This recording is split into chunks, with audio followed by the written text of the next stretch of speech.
تارا فکر کردی چرا اون رفیقی که ادعای برادری میکرد دقیقاً تو بدترین شرایط ودت کرد؟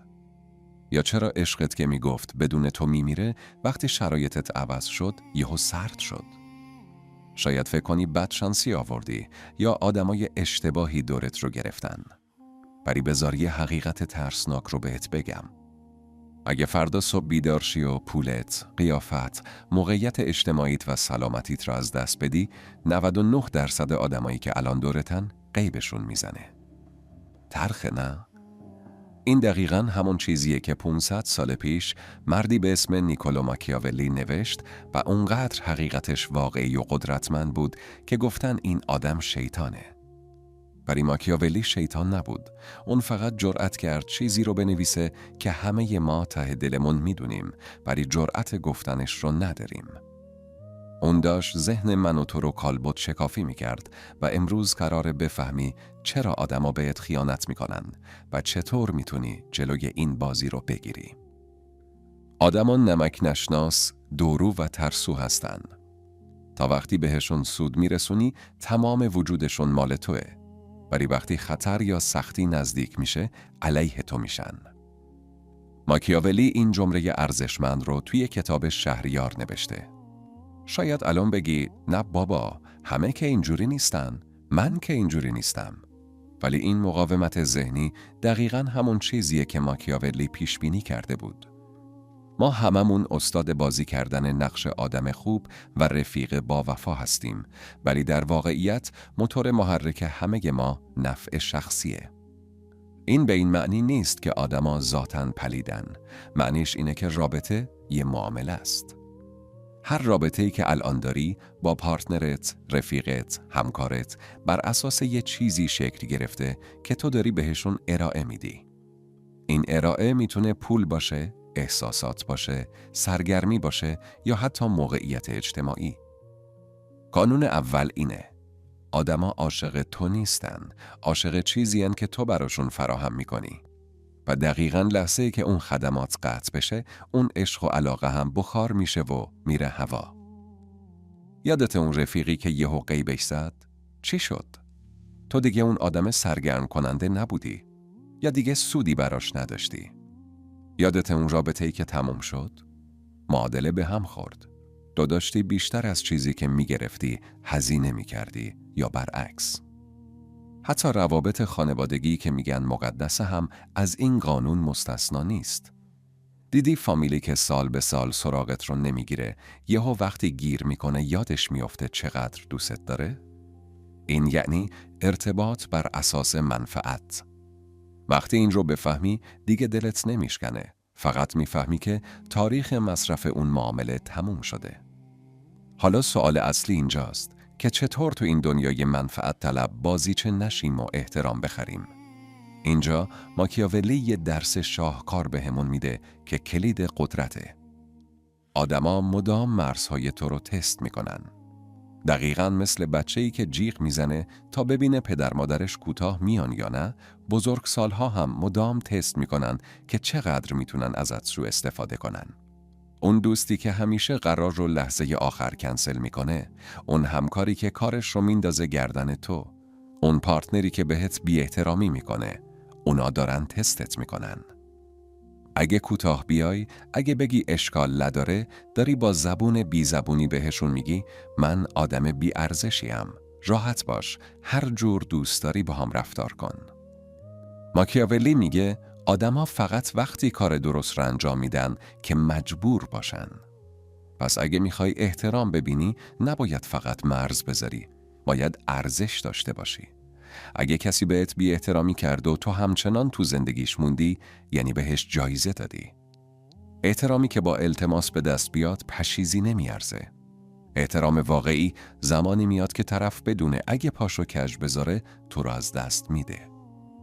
و این ما رو میرسونه به خطرناکترین اشتباهی که اکثر ما توی روابطمون انجام میدیم: در دسترس بودن بیش از حد. ما فکر میکنیم اگه همیشه باشیم، اگه همیشه جواب تلفن رو بدیم، اگه همه زندگیمون رو وقف طرف کنیم، اونم عاشق‌تر میشه. زهی خیال باطل. ماکیاولی میگه در دسترس بودن زیاد ارزش رو از بین میبره. دیدی وقتی با یکی تازه آشنا شدی چقدر جذابه؟ چون هنوز نمیشناسیش، چون هنوز یه رازی توش هست. ولی وقتی 24 ساعته میچسبی بهش، وقتی هیچ زندگی شخصی نداری، تبدیل میشی به یه وسیله، یه ابزار که همیشه هست. و هیچ کس عاشق یه ابزار نمیشه. جذابیت تو توی اینه که یه آدم مستقل باشی، با اهداف خودت، با دنیای خودت. اگه میخوای عزیز باشی، نباید همیشه دم دست باشی. باید یه بخشایی از زندگیت رو برای خودت نگه داری تا بقیه برای به دست آوردن وقتت تلاش کنن. شاید الان با خودت بگی این حرفا خیلی سنگدلانه است، پس عشق واقعی چی میشه؟ ببین رفیق، ماکیاولی نمیگه عشق وجود نداره، میگه عشق شکننده است. اون جمله معروفش رو شنیدی که میگه بهتر ازت بترسن تا عاشقت باشن. منظورش این نیست که مثل یه دیکتاتور همه رو بترسونی. منظورش اینه که عشق دست طرف مقابله. هر وقت بخواد میتونه عاشق نباشه. ولی احترام و حساب بردن دست توه. چون وقتی تو مرزهای محکمی داشته باشی، وقتی نشون بدی که بی احترامی رو تحمل نمی کنی، طرف مقابل مجبوره بهت احترام بذاره، چه دلش بخواد چه نخواد. پس بیا از امروز عینک خوشبینی احمقانه رو برداریم و واقعیت رو ببینیم. یه لیست بردار و روابطت رو چک کن. ببین کجا داری بیشتر از چیزی که میگیری مایه میذاری. کجا دارن ازت سواری میگیرن. نترس از اینکه بعضی آدما رو حذف کنی. آدمی که فقط وقتی بهت نیاز داره پیداش میشه دوست نیست. یه مشتریه که دنبال خدمات مفته. ماکیاولی بهت یاد میده که قربانی نباشی. وقتی بفهمی که هر رابطه یه معامله است، دیگه خیانت غافلگیرت نمیکنه، بلکه از قبل پیش بینیش میکنی و جلوش رو میگیری. این نگاه شاید یکم سرد به نظر بیاد، ولی تنها راهیه که میتونی روابطی بسازی که واقعاً کار کنن. روابطی که بر اساس واقعیت بنا شدن، نه بر اساس توهماتی که با اولین طوفان خراب میشن. انتخاب با خودته. یا مثل شاهزاده های احمق قصه ها منتظر وفاداری ابدی باش و مدام ضربه بخور، یا مثل یه استراتژیست باهوش قوانین بازی رو یاد بگیر و پادشاه زندگی خودت باش. ولی پادشاه بودن به این معنی نیست که فقط بشینی روی تخت و دستور بدی.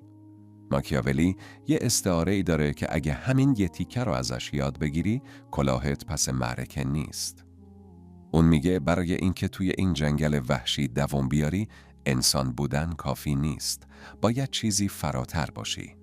تو باید ترکیبی از شیر و روباه باشی. چرا این دوتا؟ ببین، شیر اونقدر قویه که گرگ‌ها رو فراری میده، ولی اونقدر ساده و مغروره که راحت میفته توی تله. از اون طرف روباه زورش به گرگ نمیرسه، ولی اونقدر باهوشه که تله ها رو بو میکشه و ازشون رد میشه. مشکل تو و مشکل 90% آدمایی که الان دارن شکست میخورن اینه که فقط یکیشون هستن. اگه فقط شیر باشی، یعنی همش بخوای با دعوا، داد و بیداد و قلدری حقت رو بگیری، شاید 4 نفر ازت بترسن، ولی تهش تنها میشی و یه جا سرت رو میکنن زیر آب. اما اگه فقط روباه باشی، یعنی همش بخوای با سیاست و موش دووندن و دغل‌بازی جلو بری، دیر یا زود دستت رو میشه و دیگه هیچ کس رود حساب باز نمیکنه. فرمود برنده اینه: ظاهر روباه، باطن شیر. بذار یه مثال عملی بزنم که قشنگ برات جا بیفته. فرض کن تو محیط کاریت یه همکاری داری که داره زیرآبت رو میزنه یا سعی داره کاراشو بندازه گردن تو. آدم معموده مظلوم نمایی میکنه و کارا رو انجام میده و تهش هم اخراج میشه.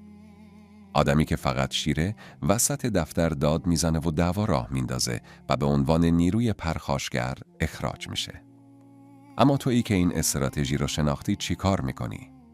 تو مثل روباه رفتار میکنی. لبخند میزنی، دشمنیت رو نشون نمیدی، اما مثل شیر مرز داری. وقتی کارشو میندازه گردنت، با یه لبخند سرد و خیلی مؤدبانه میگی: خیلی دلم میخواد کمکت کنم، ولی الان روی پروژه خودم متمرکزم و نمیتونم. تمام. نه دعوا کردی، نه باج دادی. یا توی رابطه وقتی پارتنرت داره باهات بازی روانی میکنه تا بهت عذاب وجدان بده، این همون تله است که روباه باید بفهمه. تو نباید بیفتی تو تله و شروع کنی به معذرت خواهی الکی. تو باید مثل شیر وایسی و بگی من این رفتار رو نمیپذیرم. ماکیاولی یه درس شاهکار دیگه هم اینجا داره. تظاهر به فضیلت مهمتر از خود فضیلته. شاید بگی این یعنی دورویی؟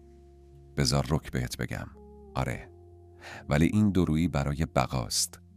قرار نیست بری کلاهبرداری کنی، ولی قرار هم نیست تمام نقشه‌هات رو بریزی رو دایره. دیدی کسایی رو که تا یه فکر تجاری به ذهنشون میرسه یا میخوان یه کاری کنن به همه عالم و آدم میگن؟ آره، میخوام مهاجرت کنم، میخوام خونه بخرم، میخوام فلان کار رو بکنم. احمق نباش رفیق. وقتی دهنت بازه، گاردت بازه. وقتی نقشت رو میگی، در واقع داری اسلحه رو میدی دست حسودا و دشمنا که خرابش کنن. روباه بودن یعنی سکوت. یعنی بذاری بقیه فکر کنن تو یه آدم ساده و بی‌آزاری. بذار فکر کنن تو هیچی حالیت نیست. این بزرگترین برگ برنده ی توه. چون وقتی اونا فکر کنن تو خطری نداری، گاردشون رو باز میکنن و اون موقع است که تو میتونی حرکت اصلیت رو بزنی. پس یاد بگیر که مرموز باشی. بذار نتایجت سر و صدا کنن، نه دهنت. ابهام قدرته. تا وقتی کسی ندونه تو فکرت چی میگذره، نمیتونه بهت ضربه بزنه. خب، حالا که یاد گرفتی کی شیر باشی و کی روباه، باید بری سراغ مرحله بعد. مرحله‌ای که تضمین میکنه دیگه هیچ کس جرأت نکنه تو رو نادیده بگیره یا دورت بزنه. تا حالا دقت کردی چرا بعضی‌ها با اینکه اخلاق گندی دارن، با اینکه شاید حتی مهارت عجیبی هم نداشته باشن، ولی هیچ وقت از کار اخراج نمیشن و پارتنرشون هم هیچ وقت ولشون نمیکنه؟ فکر میکنی مهره مار دارن؟ نه رفیق. اونا ناخودآگاه دارن از یکی از سیاه ترین ولی کاربردی ترین قوانین ماکیاولی استفاده میکنن. قانون وابستگی. ماکیاولی یه جمله داره که باید با طلا نوشت و قاب کرد. آدم‌ها تا زمانی به تو وفادار میمونن که به تو نیاز داشته باشن. ببین، یه اشتباه بزرگی که ما تو روابطمون چه کاری چه عاطفی میکنیم اینه که سعی میکنیم خودمون رو دوست داشتنی کنیم. فکر میکنیم اگه مهربون باشیم، اگه کادو بخریم، اگه همش لبخند بزنیم، جامون محکمه. ولی ماکیاولی میزنه تو دهن این تفکر و میگه عشق با کوچکترین تغییر شرایط از بین میره، اما نیاز و ترس از دست دادن پابرجاترین حس دنیاست. اگه میخوای حذف نشی، نباید فقط مفید باشی، باید ضروری باشی. تفاوتش چیه؟ آدم مفید مثل آب معدنیه. خوبه، ولی اگه تو نباشی میرن از مغازه بعدی میخرن. آدم ضروری مثل اکسیژنه. اگه نباشه طرف خفه میشه. توی محیط کار، اگه تو اون کارمندی هستی که همه چیز رو به بقیه یاد میدی و همه کارا رو سریع انجام میدی، تو فقط مفیدی. و به محض اینکه یکی دیگه پیدا بشه که همون کار رو با حقوق کمتر انجام بده، تو حذف میشی. اما اگه تو تنها کسی باشی که رمز سیستم رو بلده، تنها کسی باشی که قلق فلان مشتری خاص رو داره، یا تنها کسی باشی که میدونه چطور بحران رو جمع کنه، تو ضروری هستی. رئیس تو شاید ازت خوشش نیاد، ولی مجبور نگهت داره، چون بدون تو لنگ میمونه. ماکیاولی میگه هیچ وقت به دیگران انقدر قدرت نده که بتونن بدون تو دووم بیارن.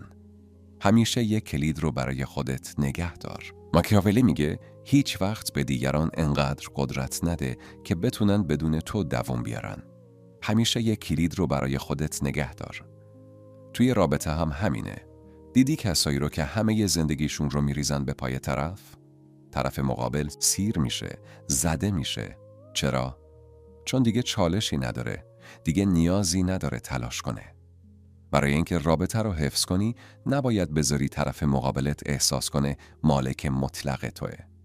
باید بدونه که تو منبع آرامش، منبع اعتماد به نفس یا منبع پیشرفتشی و اگه تو نباشی یه حفره بزرگ تو زندگیش باز میشه که هیچ کس دیگه نمیتونه پرش کنه. این به معنی گروکشی نیست. به این معنیه که تو باید ارزش منحصر به فرد داشته باشی. اگه تو فقط یه سرویس دهنده باشی، تعویض میشی. ولی اگه منبع باشی، پرستش میشی. یادت باشه، شاهزاده ها هیچ وقت دنبال این نبودن که مردم عاشقشون باشن. چون عشق دست مردمه. هر وقت بخوان پسش میگیرن. اونا دنبال این بودن که مردم بهشون تکیه کنن. چون وقتی کسی بهت تکیه کرد، اگه بخواد زیر پات رو خالی کنه، خودش هم زمین میخوره. پس استراتژی تو از امروز اینه. به جای اینکه التماس کنی دوستت داشته باشن، کاری کن که بهت محتاج باشن. کاری کن که نبودنت گرون تموم بشه. اینجوریه که موندگاریت رو تضمین میکنی. خب، تا اینجا یاد گرفتیم چطور قلعت رو بسازی و دیواراش رو محکم کنی. اما یه مشکل بزرگ هست. اگه بهترین قلعه دنیا رو هم داشته باشی، ولی توش پر از موش و موریانه باشه، دیر یا زود از درون فرو میریزه. ماکیاولی یه درس خیلی تلخ ولی حیاتی داره که اگه اجراش نکنی، تمام زحماتت به باد میره. بیرحمانه هرس کن. ببین رفیق، دور و بر ما پر از آدماییه که اسمشون دوست، فامیل یا همکاره، ولی در واقعیت انگل هستن. انگل چی کار میکنه؟ از خون میزبان تغذیه میکنه، انرژی میگیره، ولی هیچی بر نمیگردونه. بدتر از اون، کم کم میزبان رو ضعیف و بیمار میکنه. تو زندگیت دقیقاً همین آدما رو داری. اون رفیقی که فقط وقتی حالش بده یا شکست عشقی خورده زنگ میزنه و 2 ساعت ازت به عنوان سطل آشغال روانی استفاده میکنه تا خادیشه، ولی وقتی تو مشکل داری غیبش میزنه. اون فامیلی که همیشه نقش قربانی رو بازی میکنه و همش از بدبختی میناله تا ازت پول یا توجه بگیره. یا اون پارتنری که هر چی بهش محبت میکنی بازم طلبکاره و همش بهت حس ناکافی بودن میده. اینا دشمن نیستن. اینا از دشمن خطرناکترن. چون دشمن روبروت وایساده و شمشیرش معلومه. ولی اینا کنارت نشستن و دارن یواش یواش انرژیت رو میخورن. ماکیاولی میگه سعی نکن کسی رو اصلاح کنی. حذفش کن. بزرگترین توهم ما اینه که فکر میکنیم با محبت و صبر میتونیم آدمای سمی رو تغییر بدیم. تو نمیتونی ذات کسی رو عوض کنی. تنها کاری که میتونی بکنی اینه که خودت رو نجات بدی. حالا چطور حذف کنیم؟ اینجا باید مثل یه جراح رفتار کنی. سریع، دقیق و بدون احساسات. وقتی یه غده سرطانی رو در میارن، براش گریه نمی کنن. دلشون براش نمی سوزه. فقط میندازنش دور تا بقیه بدن زنده بمونه. قانون حذف میگه توضیح نده، توجیه نکن، فقط قطع کن. وقتی میخوای اون آدم سمی رو بذاری کنار، لازم نیست یه تومار براش بنویسی که چرا این کارو کردم. چون اون اصلاً نمیخواد بفهمه. اون فقط میخواد دوباره با حرفاش گولت بزنه و برگرده. فقط دسترسیش رو قطع کن. دیگه جواب تلفنش رو نده. دیگه دعوتش رو قبول نکن. دیگه براش وقت نذار. سرد شو. آنقدر سرد که خودش بفهمه اینجا دیگه خبری از غذای مفت نیست. شاید الان بگی ولی این خیلی سنگدلیه. عذاب وجدان میگیرم. بذار خیالت رو راحت کنم. اون عذاب وجدان صدای همون تربیت غلطیه که بهت یاد داده باید دختر خوبی باشی. ماکیاولی میگه اگه میخوای سقوط نکنی، نباید از این که بقیه بهت بگن بیرحم بترسی. پادشاهی که دلش برای علفهای هرز بسوزه، باغش را از دست میده. پس همین الان لیستت رو بردار. کیه که هر وقت اسمش میاد یا پیامش میاد استرس میگیری؟ کیه که بعد از دیدنش احساس خستگی و پوچی میکنی؟ همون آدم، دقیقاً همون آدم باید بره. هرس کردن درد داره، ولی بعدش یه نفسی میکشی که تازه میفهمی زندگی یعنی چی. فضا رو برای آدمای با ارزش خالی کن، نه برای انگل هایی که فقط بلدن مصرف کنن. حالا که دورت رو خلوت کردی و استراتژی رو یاد گرفتی، یه قانون طلایی میمونه که حکم چاشنی انفجار رو داره. ماکیاولی یه حرفی میزنه که تن آدم رو میلرزونه. میگه مردم همیشه بر اساس ظواهر قضاوت میکنن، چون هیچ کس دسترسی به باطن تو نداره. این یعنی چی؟ یعنی بزرگترین قدرت تو توی ناشناخته موندنته. بذار رک بگم رفیق، بزرگترین سوتی که اکثر ما میدیم اینه که دهنمون چفت و بست نداره. تا یه ایده کاری به ذهنمون میرسه، تا میخوایم یه ماشین بخریم، تا میخوایم مهاجرت کنیم یا حتی تا تصمیم میگیریم با کسی قطع ارتباط کنیم، سریع میریم به همه میگیم.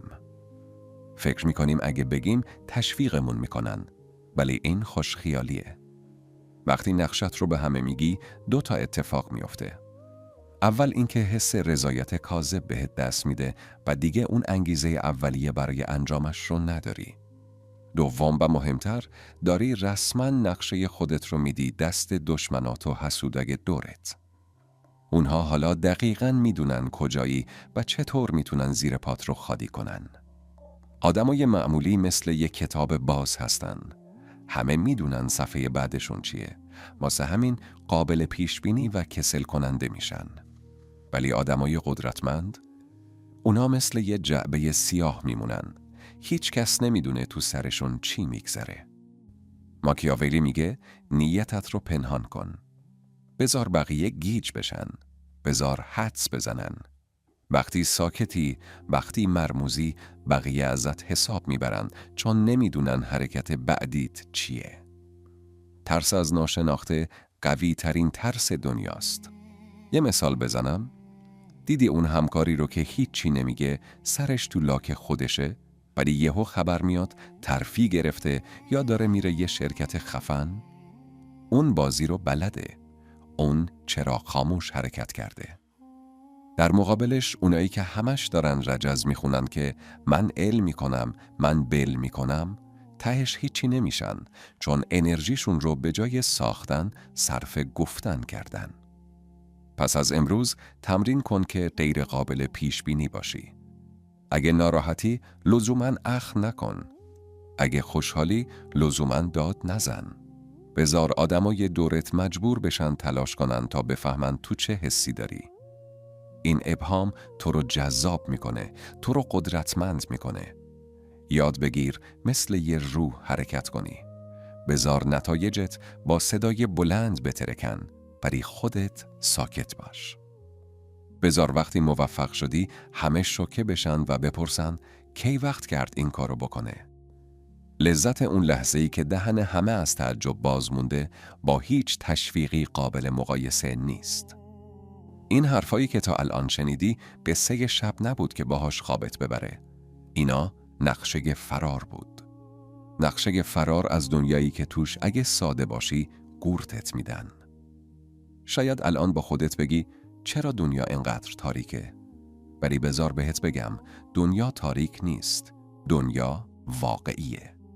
و واقعیت اینه که هیچ منجی قرار نیست بیاد و تو رو نجات بده. هیچ کس قرار نیست بیاد دستت رو بگیره و ببرتت بالا. تنها کسی که میتونی روش حساب کنی تصویر توی آینه است. ماکیاولی شیطان نبود. اون فقط جرأت کرد چراغ رو توی یه اتاق کثیف و تاریک روشن کنه. خیلیا جیغ زدن چون از دیدن موشها و کثیفی‌ها ترسیدن. ولی تو الان دیدی. تو الان میدونی کجای کاری. از امروز 2 راه جلوت داری. راه اول اینه که این ویدیو رو ببندی، همه چی رو فراموش کنی و برگردی به همون دنیای فانتزی و خوشبینانه و منتظر باشی تا نفر بعدی بهت خیانت کنه. راه دوم اینه که بیدار بشی. اینه که قبول کنی زندگی یه بازی شطرنج بیرحمه و شروع کنی به یاد گرفتن قواعد بازی. اگه تا اینجا اومدی یعنی تو راه دوم رو انتخاب کردی. یعنی تو دیگه اون آدم ساده دیروز نیستی. تو الان ابزار رو داری. میدونی کی شیر باشی، کی روباه باشی. چطور انگل‌ها رو هرس کنی و چطور با سکوتت احترام بخری. این قدرت کمی نیست، ولی یادت باشه قدرت بدون عمل فقط توهمه. فردا صبح که بیدار شدی دنیای اطرافت رو با این عینک جدید ببین. رفتارهای همکارت، حرفای دوستت، حتی لبخندای غریبه ها رو تحلیل کن. دیگه بازیچه نباش، بازیگردان باش. اگه حس میکنی این حرفا بیدارت کرد و میخوای توی این مسیر قدرت و واقع بینی کنار هم باشیم، جای درستی اومدی. اینجا ما برای آدمای معمولی محتوا نمیسازیم. اینجا پاتوق اون 1% که میخوان افسار زندگیشون رو دست خودشون بگیرن. پس اگه از این قبیله‌ای، سابسکرایب رو بزن و زنگوله رو روشن کن تا درس‌های بعدی رو از دست ندی. چون هنوز خیلی چیزا هست که باید بدونی و من قراره همشو بدون سانسور بهت بگم. اگه واقعاً میخوای تغییر کنی، همین الان توی کامنت ها بنویس من قدرتمندم. بذار خودت و دنیا ببینن که تصمیمت جدیه. لایک رو بکوب که بفهمم تو شکارچی هستی، نه شکار. و تا ویدیوی بعدی قدرتمند بمون. روی صفحه برات 2 ویدیو گذاشتم. اگه میخوای همین الان این مسیر رو جدی تر دنبال کنی، یکیشون رو انتخاب کن و برو تو در ترسات.